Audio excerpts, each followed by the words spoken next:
I cannot live without these websites. You won't as well after this video. Most don't even know about these websites, but hey, I'm gonna be nice and not gatekeep. I guarantee you that you will at least use one of these websites after this video, so sit back and watch until the end for my personal favorite. First up, we've got Excalidraw. This is one for the creative minds. If you ever feel the urge to sketch out ideas like you're standing in front of a whiteboard, Excalidraw is exactly what you need. It's perfect for messy scribbles, semi-serious diagrams, and even polished presentations. Whether you're making YouTube videos, brainstorming content, or breaking down tough concepts, this tool just makes it click. Interestingly, this video would not be happening without this website, as I often use it to outline video ideas and simplify tricky topics. And yeah, I've even practiced my signature with it for when I'm famous. Jokes apart, you can collaborate live, add pictures, annotate everything, and customize the look with any font or layout you like. Personalization is a big strength here. It is definitely worth checking out. Links in the description or comment. Now, have you ever thought about what those terms of service actually mean? I mean, personally, at this point, I have made peace about the fact that my data is probably being sold at an auction in Shanghai, but if you want to know more about it, then you should go to this beautiful website. Terms of service didn't read allows you to go through what those websites are actually doing with your data, giving you pretty straightforward explanations. It is clear to understand mostly,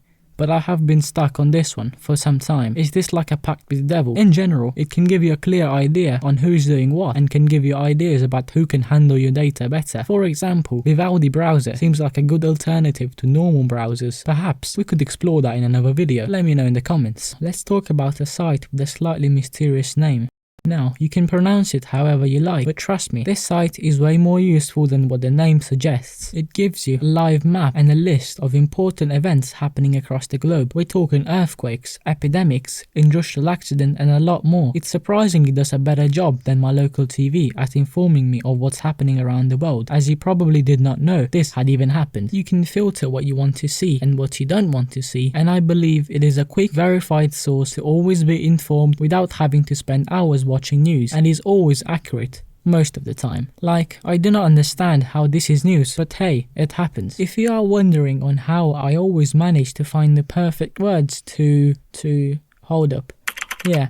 If you are wondering how I always manage to find the perfect words to depict my idea across, just know that I use reverse dictionary. It is the perfect tool for when I think too hard for the perfect word. So I just write whatever is in my mind and put it in there, and it gives me a multitude of words that range from accurate to I did not ask for this. You can see the meaning of any words that you haven't unlocked yet by just clicking them, and boom, that word is now in your lexicon. By the way, links to these websites should be in the comments or description. Last, but not by the order of importance, actually the website I use the most, Zen Pen. Now, this can be a very niche thing, but you do not know how much just writing my thoughts down has helped me progress in life. Like, I would not be doing many of the things I'm doing currently, such as making videos on YouTube or learning Python. By the way, I could make a video about that, so let me know in the comments what you think. But on a more serious note, even the tiniest bit of journaling will do you good. One feature that I like a lot about that is the no distraction feature. Just lets me lock in, and a plus is also that I can personalize the text and make it look nicer. So these are my essential websites. Now you need the apps. Let me know what you think of these in the comments, and if you like this, consider liking the video as well and subscribing, as I will be making more interesting videos soon.